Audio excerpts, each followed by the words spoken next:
Alors voilà une histoire qui s'adresse à vos âmes d'enfants. Elle commence par l'agonie d'un vieillard, se prolonge par 3 oranges et se termine en Madeleine de Proust.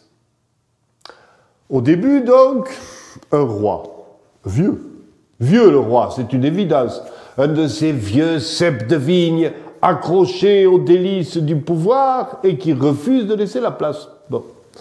Mais la maladie l'avait pris au col et il se débattait chaque soir avec l'angoisse de la mort.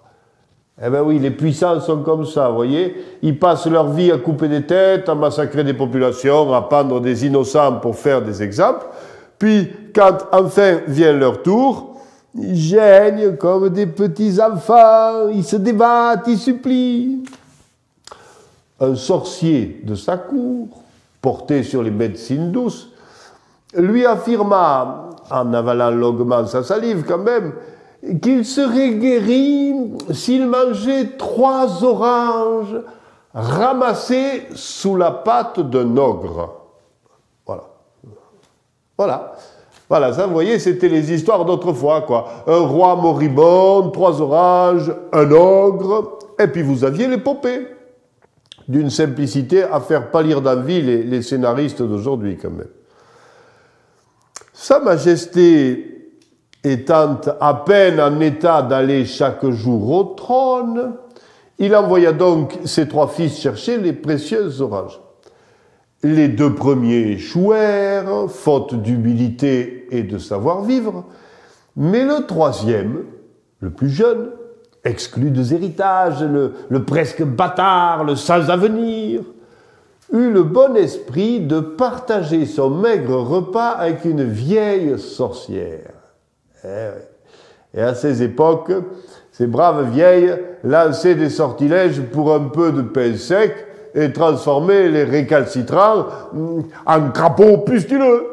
Allez, va, on savait s'amuser à ces temps-là quand même.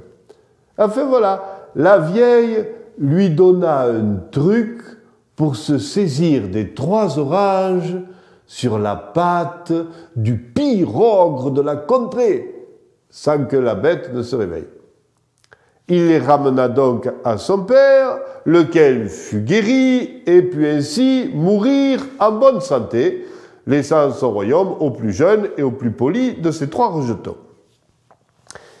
Mais comment le drôlette a-t-il fait, me direz-vous, pour chipper les oranges à l'ogre, hein?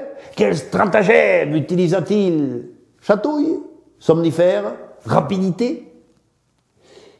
Eh bien, figurez-vous que l'ancêtre qui me l'a raconté, et que j'embrasse si elle m'écoute, elle n'en savait fichtre rien. Hein? Et l'ogre alors, hein? Il était comment l'ogre? Pas mieux, hein? Chou blanc. Émilie, qui m'a raconté l'histoire, de sa voix douce, m'a affirmé qu'elle ne savait nullement à quoi pouvait ressembler l'ogre. Bon. Mais alors quoi, hein? Et pardi, les oranges. Voilà, les oranges. Au temps où on chuchotait ces histoires aux gamins, une orange valait bien plus qu'un ogre au monde des rêves. Les plus chanceux de ceux qui écoutaient, assis en tailleur sur la plaque de fonte que chauffait le maigre feu, auraient une orange à Noël, une seule. Et pour la plupart, ils se contenteraient d'en manger le rêve. Alors pensez, 3 oranges, c'était au-delà du trésor. Et voyez, les temps changent. C'est une évidence de vieux con que je vous chante là. Et quand je ramasse distraitement un filet d'orange au supermarché, je trouve même plus le temps de penser aux paysans, camionneurs, marins et forts des halles qui se sont mobilisés pour que je les ramène à la maison. Tout ce beau monde a tué les ogres sous prétexte de sauver les rois. Et pour trouver 3 oranges, les gamins demandent des sous plutôt que de donner leur casse-croûte aux vieilles. D'abord, ils savent même plus que c'est des sorcières. Mais voyez-vous,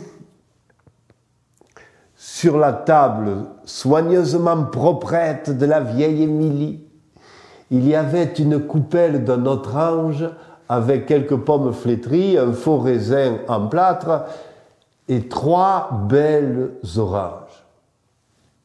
Je n'ai pas vu l'ogre, mais en cas de besoin, je vous dirai quand même le chemin pour aller les chercher.